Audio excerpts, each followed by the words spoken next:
Hello बच्चों, कैसे हैं आप सभी। चलिए इस वीडियो में हम समझेंगे क्लास 6 की वर्कशीट नंबर 15 जो कि 27 अगस्त 2021 की वर्कशीट है और आज का विषय है हिंदी।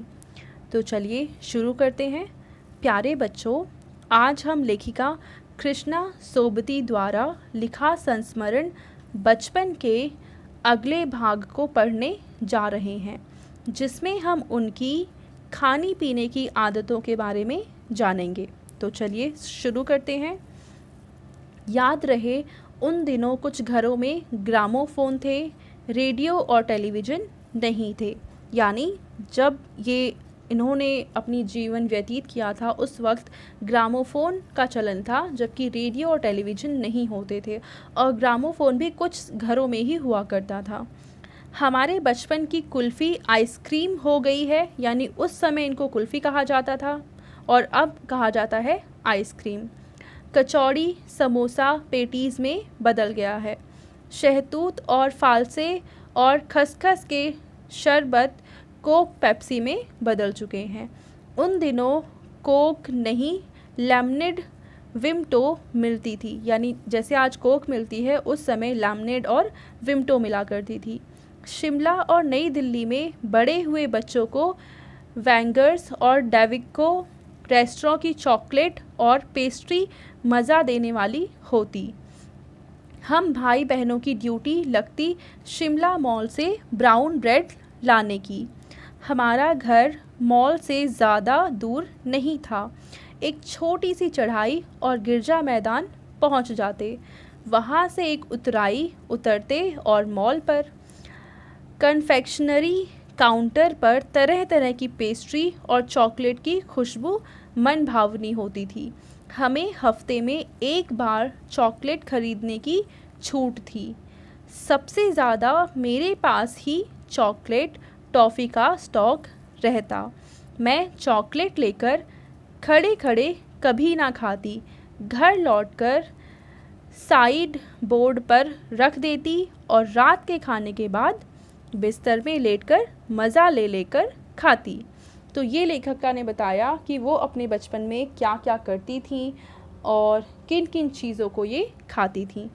अब इसके बाद देखो, कुछ प्रश्नों के हमें उत्तर देने हैं। पहला प्रश्न है कि लेखिका किस शहर में रहने वाली थी। तो लेखिका रहती थी शिमला में। ठीक है। दूसरा प्रश्न है कि लेखिका के अनुसार बचपन के दिनों में कुछ घरों में क्या होता था। तो सही इसका उत्तर है ग्रामोफोन। तीसरा प्रश्न है कि ऊपर गद्यांश में आए सभी अंग्रेज़ी शब्दों को छांटकर लिखिए। तो आपको तो ये खुद छांटना पड़ेगा, जैसे कि चॉकलेट है, पेस्ट्री है, काउंटर है, ठीक है, कन्फेक्शनरी है। तो इन सभी शब्दों को छांटकर आप यहाँ पे लिख देंगे। ठीक है। चौथा प्रश्न है लेखिका शिमला मॉल पर क्या करने जाती थी। तो हमने ऊपर क्या पढ़ा कि लेखिका क्या करने जाती थी शिमला मॉल में। चलिए देखते हैं आपने कितना ध्यान से पढ़ा है इसे। मिला आपको? तो देखो यहाँ पे बताया हुआ है कि हम भाई बहनों की ड्यूटी लगती थी शिमला मॉल से ब्राउन ब्रेड लाने की। तो इस प्रश्न के उत्तर में हम क्या लिखेंगे कि लेखिका शिमला मॉल पर क्या करने जाती थी, वो ब्राउन ब्रेड खरीदने जाया करती थी।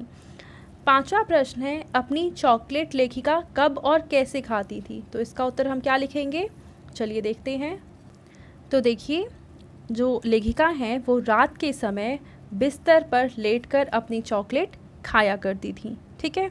अब इसके बाद हमें कुछ प्रश्नों के उत्तर लिखने हैं कि समय के साथ साथ कौन किस में बदल गया, रिक्त स्थान भरिए। तो कुल्फ़ी किस में बदल गई थी, कचौड़ी और समोसा किस में बदल गया है, और डैश कोक पेप्सी में बदल गए हैं। तो आपको इन तीनों रिक्त स्थानों को भरना है। तो चलिए इसको करते हैं हल। तो देखिए पहले का उत्तर होगा कि कुल्फ़ी अब आइसक्रीम में बदल गई है, कचौड़ी समोसा पैटीज़ में बदल गए हैं और शहतूत फालसे और खसखस के शरबत अब कोक और पेप्सी में बदल गए हैं। तो ये थी आज की हमारी हिंदी की वर्कशीट। यहाँ पे आपको एक गतिविधि भी करनी है कि आपको कौन कौन सी चॉकलेट सबसे अधिक पसंद है, आप उन्हें कब कब खाते हैं और कैसे खाते हैं, इसको आप अपनी कॉपी में लिखेंगे। ठीक है, तो आई होप ये वर्कशीट अब आपको बहुत अच्छे से क्लियर हो चुकी होगी। Thank you.